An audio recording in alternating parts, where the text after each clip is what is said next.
উপবিষ্ট হয়েছি আপনাদের সামনে। আমরা জুলাই চার্টার নিয়ে আমরা হাজির হয়েছি। যে জুলাই চার্টার যেই দলেই ক্ষমতায় আসুক না কেন, যেই সরকারি ক্ষমতায় আসুক না কেন, যার হাতে ক্যাম্পাস থাকুক না কেন, সাধারণ শিক্ষার্থীরা মাথা উন্নত করে দাঁড়াতে পারবে কিছু বিষয়কে সামনে রেখে। ঢাকা বিশ্ববিদ্যালয়ে প্রত্যেকটা ছাত্র সংগঠন থাকবে, ঢাকা বিশ্ববিদ্যালয়ে প্রত্যেকটা শিক্ষার্থী থাকবে, প্রত্যেকটা লৌকিক পরিচয়ের, প্রত্যেকটা ধর্মীয় পরিচয়ের, প্রত্যেকটা নৃতাত্ত্বিক পরিচয়ের মানুষ থাকবে। কিন্তু কোন কোন বিষয় লঙ্ঘন করা যাবে না, কোন কোন বিষয়ে কোনো কম্প্রোমাইজ করা যাবে না, সেই বিষয়গুলো নিয়ে আমরা ছাত্র ফেডারেশন ঢাকা বিশ্ববিদ্যালয় শাখা আপনাদের সামনে উপবিষ্ট হয়েছি। আপনারা যারা এখানে উপস্থিত আছেন, সাংবাদিক বৃন্দ, রিপোর্টার, আপনাদের সবাইকে শুভেচ্ছা জানাচ্ছি, ধন্যবাদ জানাচ্ছি আমাদের এই সংবাদ সম্মেলনে উপস্থিত হওয়ার জন্য। সাথে 40,000 শিক্ষার্থীদের পরিবার, আমাদের কর্মচারী, ঢাকা বিশ্ববিদ্যালয়ের শিক্ষক, সবাইকে শুভেচ্ছা জানাচ্ছি। কারণ আমরা খুবই ক্লান্তি লগ্নে অবস্থান করতেছি। আমরা চাচ্ছি একটা সঠিক সমাধান, রাজনৈতিক পরিস্থিতির সঠিক সমাধান, ক্যাম্পাসের সুষ্ঠু পরিবেশ আমরা প্রত্যাশা করতেছি। ফলে এই 1 বছর পরে এসে আমরা আমাদের এত দিনকার বৈঠকে আমরা যেসব বিষয় সমাধানের চেষ্টা করেছি সেসব নিয়ে আপনাদের সামনে উপবিষ্ট হলাম। কারণ আমরা দেখতে পেয়েছি ঢাকা বিশ্ববিদ্যালয়ের প্রশাসনের সাথে ঘরোয়া বৈঠকে আমরা সমাধান করতে চেয়েও আমরা সমাধান করতে পারিনি। ফলে আমরা জাতির সামনে এসেছি, আমরা আমাদের ক্যাম্পাস চার্টার নিয়ে এসেছি। আমাদের এই ক্যাম্পাস চার্টারে ছাত্র সংসদ নির্বাচন ও নির্বাচনী কাঠামো নিয়ে আমরা আলোকপাত করলাম, বা সামনে আমাদের সদস্য সচিব আলোকপাত করবেন। ছাত্র রাজনীতি কেমন হবে, কোন প্রক্রিয়ার ছাত্র রাজনীতি ঢাকা বিশ্ববিদ্যালয়ে পরিচালিত হবে, সেটা নিয়ে এখানে আলোকপাত করা হবে। ক্যাম্পাসে সহিংসতা, অপরাধ, এই বিষয়গুলো কীভাবে ডিল করা হবে ভবিষ্যৎ ঢাকা বিশ্ববিদ্যালয়ের ক্যাম্পাসে, সেসব নিয়ে আলোকপাত করা হবে এবং আরও বিভিন্ন বিষয় নিয়ে আলোকপাত করা হবে। আমি সর্বপ্রথম আমার আশেপাশে যারা আছেন, আমাদের পাশে ডান পাশে যারা আছেন বা বাম পাশে যারা আছেন তাদেরকে পরিচয় করে দিচ্ছি।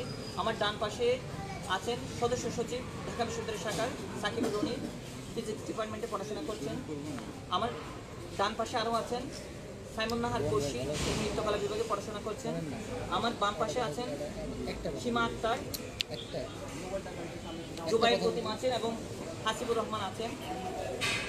এখন আমি ট্যুর ছেড়ে দিচ্ছি সাকিবুর রনির প্রতি। তিনি আমাদের জুলাই গণঅভ্যুত্থান পরবর্তী ছাত্র রাজনীতির সংস্কার প্রস্তাবনা আপনাদের সামনে উত্থাপন করার জন্য তার কাছে আমি ছেড়ে দিচ্ছি ট্যুর। উপস্থিত সবাইকে আমি আমার পক্ষ থেকে আন্তরিক ধন্যবাদ জানাচ্ছি। আমি সাকিবুর রনি, প্রথম পড়াশোনা করছি এবং বাংলা ছাত্র ফেডারেশনের ঢাকা বিশ্ববিদ্যালয় শাখার সদস্য সচিব।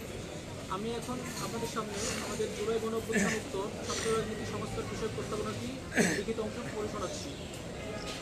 প্রিয় সাংবাদিক বন্ধুগণ, বাংলাদেশ ছাত্র ফেডারেশন ঢাকা বিশ্ববিদ্যালয় শাখার আজকের ছাত্র রাজনীতি সংস্কার বিষয়ক প্রস্তাবনার শীর্ষক সংবাদ সম্মেলনে আপনাদের স্বাগত জানাচ্ছি।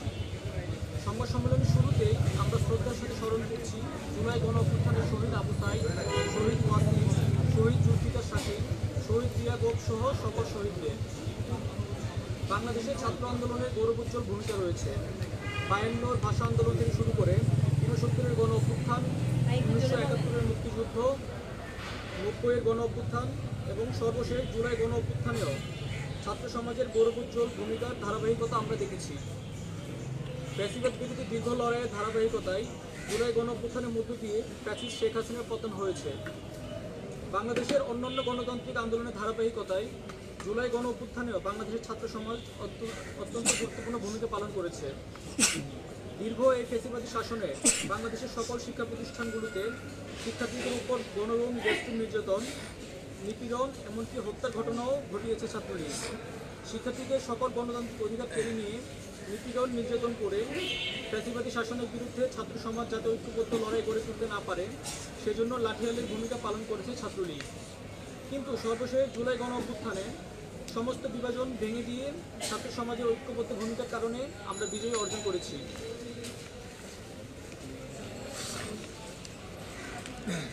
দীর্ঘ ফ্যাসিবাদী শাসন বিরোধী লড়াইয়ে জনগণ অনুভব করেছেন যে রাষ্ট্রীয় ক্ষমতা কাঠামোর গণতান্ত্রিক বিন্যাস এবং নতুন রাজনৈতিক বন্দোবস্ত ছাড়া তাদের মুক্তি নেই। একই রকমভাবে বিগত ফ্যাসিবাদী আমলে ক্যাম্পাসে ছাত্রলীগের ব্যাপক দমনপীড়ন ও নির্যাতনের যে অভিজ্ঞতার মধ্য দিয়ে শিক্ষার্থীরা গিয়েছেন তাতে গণ অভ্যুত্থানোত্তর ক্যাম্পাসে ছাত্র রাজনীতির গুণগত পরিবর্তনের কথা আমরা বলেছি। 1985 সালে ছাত্র ফেডারেশন প্রতিষ্ঠাকালীন সময় থেকেই বুর্জোয়া লেজুর ভিত্তিকমূলক ছাত্র রাজনীতি বিরোধিতা করে সচেতন ছাত্র আন্দোলন গড়ে তোলার লক্ষ্য নিয়ে ছাত্র ফেডারেশনের জন্ম। প্রতিষ্ঠার পর থেকেই স্বৈরাচার এরশাদ বিরোধী আন্দোলন, জাহাঙ্গীরনগর বিশ্ববিদ্যালয়ে যৌন নিপীড়ন বিরোধী আন্দোলন, ঢাকা বিশ্ববিদ্যালয়ে শামসুন্নাহার হল আন্দোলন, 20-22 আগস্টের ছাত্র আন্দোলন, রামপাল বিদ্যুৎ কেন্দ্র বিরোধী ছাত্র আন্দোলন, রাজশাহী বিশ্ববিদ্যালয়ের শিক্ষার বাণিজ্যিকরণ বিরোধী আন্দোলন, বেসরকারি বিশ্ববিদ্যালয়ের ভ্যাট বিরোধী আন্দোলন, নিরাপদ সড়ক আন্দোলন, ফ্যাসিবাদ বিরোধী আন্দোলন, ছাত্র আন্দোলন এবং সর্বশেষ জুলাই গণ অভ্যুত্থানেও ছাত্র ফেডারেশন তার সাধ্যে সবটুকু দিয়ে লড়াই করেছে। ফলে জুলাই গণ অভ্যুত্থানের পর আমাদের প্রত্যাশাও ছিল ছাত্র রাজনীতির গুণগত পরিবর্তনে আলাপ আলোচনা সকলে মিলে শুরু করার। গণ অভ্যুত্থানের প্ল্যাটফর্ম বৈষম্য বিরোধী ছাত্র আন্দোলন, যে প্ল্যাটফর্মে জুলাইয়ে আমরা ফ্যাসিবাদ বিরোধী লড়াই ঐক্যবদ্ধ ছিলাম এবং গণ অভ্যুত্থান যেহেতু ছাত্র নেতৃত্বে সংগঠিত হয়েছিল, তাই আমরা 12 আগস্ট প্ল্যাটফর্মটির একটি বৈঠকে টিএসসিতে সকলে ঐক্যবদ্ধভাবে জুলাইয়ের আকাঙ্ক্ষা বিষয়ে একটি ঐক্যমতে পৌঁছতে পারি কিনা সেই প্রস্তাব আমরা হাজির করেছিলাম।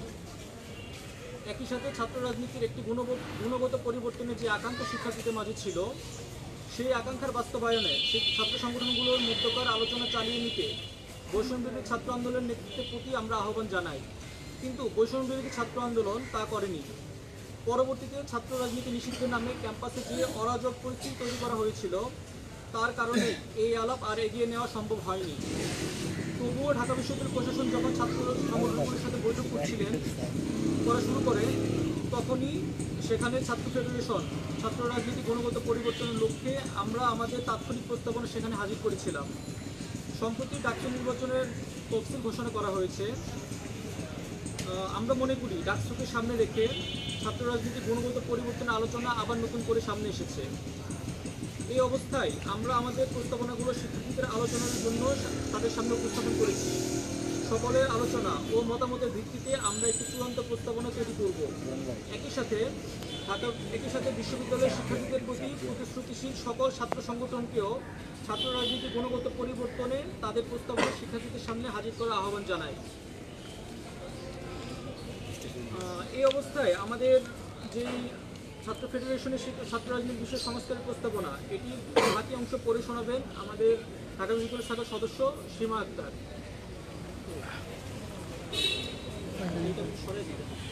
রুমগুলো হচ্ছে ওই পাশে দিয়ে দেন, না হয় আপনি এই পাশে চলে আসেন। না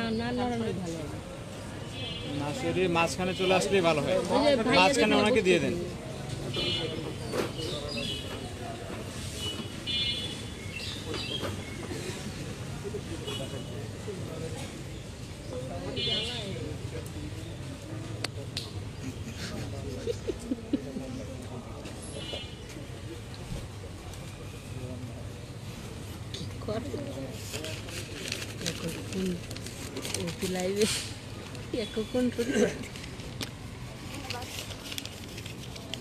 বাংলাদেশের ছাত্র রাজনীতি সংস্কারের প্রস্তাবনা বাংলাদেশ ছাত্র ফেডারেশনের উদ্যোগে ক্যাম্পাস চার্টার প্রণয়নের লক্ষ্যে। ভূমিকা: বাংলাদেশের রাজনৈতিক ইতিহাসে ছাত্র রাজনীতি গুরুত্বপূর্ণ অবদান রাখলেও দীর্ঘদিনের অব্যবস্থাপনা, সহিংসতা, দলীয় করায়ত্তকরণ এবং সন্ত্রাসীকরণ ছাত্র রাজনীতিকে সংকটগ্রস্ত করেছে। এই সংকট থেকে উত্তরণের জন্য একটি গঠনমূলক, গণতান্ত্রিক ও মানবিক ছাত্র রাজনীতি আবশ্যক। এই লক্ষ্যে আমরা নিচের প্রস্তাবনাগুলো উত্থাপন করছি। 1. ছাত্র সংসদ ও নির্বাচনী কাঠামো। দেশের প্রতিটি শিক্ষা প্রতিষ্ঠানে নিয়মিত ও বাধ্যতামূলক ছাত্র সংসদ নির্বাচন দিতে হবে। নির্বাচন পরিচালনার জন্য একটি নির্দিষ্ট একাডেমিক ক্যালেন্ডারে অন্তর্ভুক্ত করতে হবে। ডাকসু নির্বাচন, ছাত্র সংসদ নির্বাচন কোনো অজুহাতে ছাত্র সংসদ নির্বাচন স্থগিত বা বাতিল করা যাবে না এবং নির্বাচন আয়োজন করতে না পারা প্রশাসনের ব্যর্থতা হিসেবে গণ্য হবে। 2. ছাত্র রাজনীতির গঠনমূলক কাঠামো গড়ে তোলা। নিষিদ্ধ ছাত্র সংগঠন ব্যতীত সকল ছাত্র সংগঠন রাজনৈতিক কার্যক্রম চালাতে পারবে। সকল সংগঠনের সহাবস্থান এবং সমান সুযোগ নিশ্চিত করতে হবে। 3. ক্যাম্পাসে সহিংসতা ও অপরাধের বিরুদ্ধে জিরো টলারেন্স। ক্যাম্পাসে সংগঠিত যে কোনো নির্যাতন ও ফৌজদারি অপরাধ দ্রুততম সময়ে বিচারের আওতায় আনতে হবে। অস্ত্র, চাঁদাবাজি, টর্চার সেল এবং মাদক ব্যবসা এসব অপরাধে যুক্তদের আজীবন বহিষ্কার করতে হবে এবং আইনগত ব্যবস্থা নিতে হবে। মাদকাসক্ত শিক্ষার্থীদের নিরাময়ের জন্য বিশ্ববিদ্যালয়ের পক্ষে রিহ্যাব চালু করতে হবে। 4. অনলাইন অপপ্রচার ও মানহানির বিরুদ্ধে ব্যবস্থা। সোশ্যাল মিডিয়ায় মিথ্যা তথ্য প্রচার করে কাউকে স্লাট শেমিং, বিমানবিকীকরণ, হত্যাযোগ্য করে তোলার মতো কর্মকাণ্ডে জড়িত থাকলে প্রশাসনিক ও রাষ্ট্রীয় শাস্তির আওতায় আনতে হবে।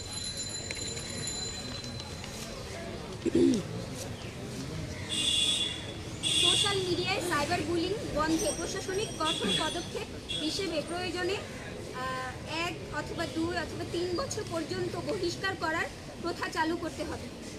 প্রতি 3 মাস অন্তর অন্তর বিশ্ববিদ্যালয়ের শিক্ষার্থীদের ডিজিটাল অথবা সোশ্যাল মিডিয়া লিটারেসি ও ফ্যাক্ট চেকিং কর্মশালার উদ্যোগ নিতে হবে। 5. মত প্রকাশের স্বাধীনতা ও মানবাধিকার। সকল শিক্ষক ও শিক্ষার্থীদের মত প্রকাশ ও চিন্তার স্বাধীনতা নিশ্চিত করতে হবে। বাংলাদেশের বিশ্ববিদ্যালয়গুলো বৈচিত্র্যপূর্ণ ছাত্র সমাজ নিয়ে গঠিত। এখানে ধর্ম, বর্ণ, লিঙ্গ, জাতিগত পরিচয় ও মতাদর্শের ভিত্তিতে কোনো ধরনের সহিংসতা, বুলিং বা বৈষম্যমূলক আচরণের সুযোগ থাকতে পারে না। এই প্রশ্নে প্রশাসনকে হতে হবে নীতিগতভাবে স্পষ্ট ও সক্রিয়। শাহবাগ, শাপলা, ধাঁচের বিভাজন কিংবা ধর্মীয় অনুভূতিকে অপব্যবহার করে কারো নাগরিক অধিকারে হস্তক্ষেপ চলবে না। অতীতে যেমন ছাত্র শিবিরকে হোমোস্যাকার হিসেবে উপস্থাপন করে নির্মমতা চালানো হয়েছিল, ভবিষ্যতে কাউকে এইভাবে টার্গেট করা হলে সমবেত প্রতিরোধ গড়ে তোলা হবে। 6. ছাত্র সংগঠনের স্বচ্ছতা ও জবাবদিহিতা। প্রতিটি ছাত্র সংগঠনকে সংগঠনের কাঠামো, দায়িত্বপ্রাপ্ত প্রতিনিধি ও কর্মকাণ্ডের বিবরণ প্রকাশ করতে হবে। বিশেষভাবে ইসলামিক ছাত্র শিবিরকে অতীতের ন্যূনতম 3টি কেন্দ্রীয় ও হল কমিটি এবং বর্তমানে সকল কমিটির প্রত্যেক সদস্যদের পরিচয় প্রকাশ করতে হবে, যাতে গুপ্ত রাজনীতির সুযোগ না থাকে। কেননা এক সংগঠনের প্রতিনিধি অন্য সংগঠনে ঢুকে গিয়ে অপরাধ করলে মূল সংগঠন দায় এড়াতে পারে না।